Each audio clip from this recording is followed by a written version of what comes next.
Bonjour mes chers amis, on a changé de contexte, mais on va continuer parce que on est tellement attaché au roi Salomon, on ne peut pas s'en passer même une seule journée.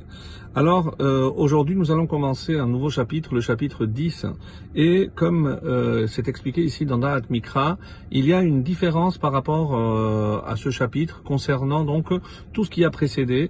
Il y a donc une nouvelle présentation, et comme c'est écrit ici, le Perek Yud Banouy Chuliot Shel Zugot Psukim. Donc lorsqu'on va voir, donc entre les psukim, il n'y a peut-être pas toujours des liens, mais dans le pasuk, il y a toujours des oppositions, et des oppositions donc entre des termes qui sont généralement contraires. Par exemple, le juste et le mécréant.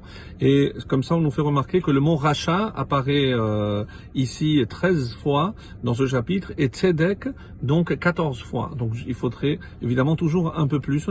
Et c'est pour ça que le premier, comme s'il y avait un titre, Mishle Shelomo, 2 points, et on commencera donc avec ce premier verset.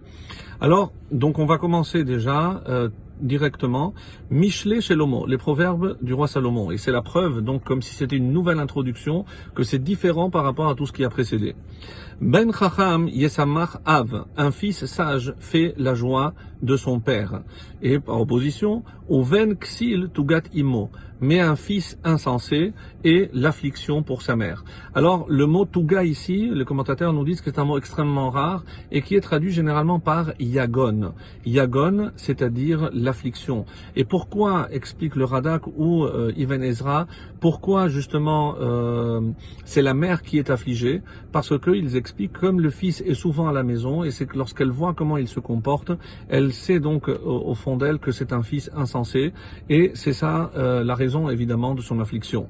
Par contre le père, donc Ben Chacham, le Rashi par exemple dira que le père de qui il s'agit, c'est d'Akadosh Baruch Hu, parce que évidemment Bani Matem, comme on l'a souvent dit, nous les Juifs on est les fils d'Hachem, et lorsque un Chacham, Ben Chacham, il veut acquérir cette sagesse, donc c'est la plus grande joie pour Akadosh Baruch Hu.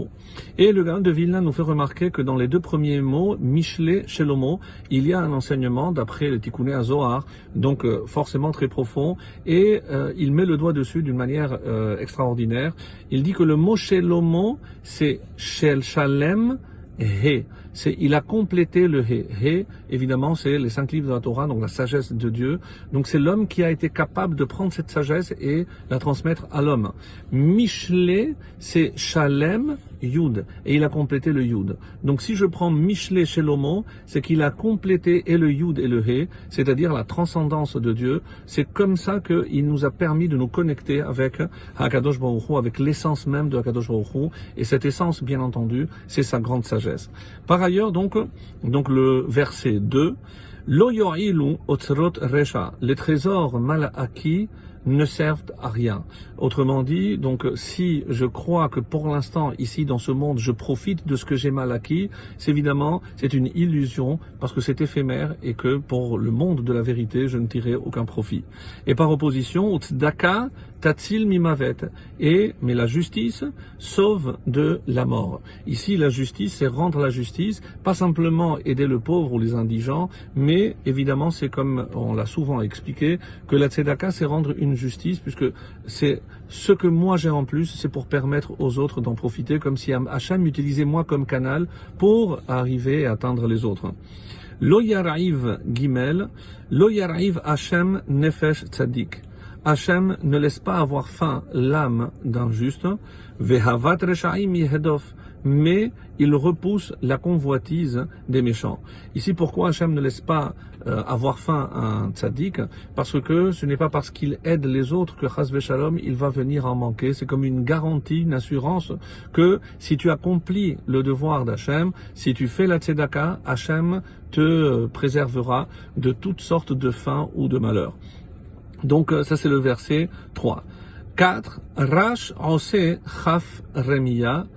Alors, chaf, ici, c'est la pomme, parce qu'elle est plus ouverte, mais c'est la main. Donc, une pomme remia, qui est flasque, comme explique ici le Da'at Mikra, c'est fainéante. Donc, une pomme flasque, rash ose, rend pauvre. Rash, ici, c'est un terme qui désigne pauvre. Donc, quelqu'un qui est fainéant, il deviendra pauvre. Veyad charutim ta'ashir, mais la main des diligents, ceux qui sont zélés, ta'ashir, les enrichit. Et c'est pour ça qu'il continue. Donc ici, par exemple, Rashi explique, celui qui ne se donne pas du mal, il est pauvre, pauvre en Torah. Si quelqu'un n'a pas compris qu'il faut faire des efforts pour acquérir la Torah, il sera toujours pauvre. Et le dernier verset, Oger, Bakayit ben Maskil, celui qui ramasse l'été est un fils sensé.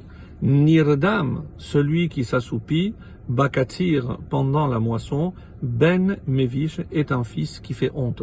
Parce qu'il n'a pas compris que si au moment où on doit moissonner, on n'a pas assez de zèle, de force pour acquérir tout ce dont on a besoin, donc le moment venu où on pourra plus moissonner et je n'aurai que ce que j'ai entre les mains.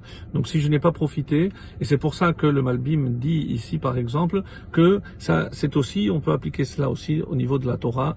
Donc tant qu'on a la force, l'intelligence, il faut s'adonner à la Torah, et c'est comme ça qu'on aura une bonne récolte. Très très bonne journée.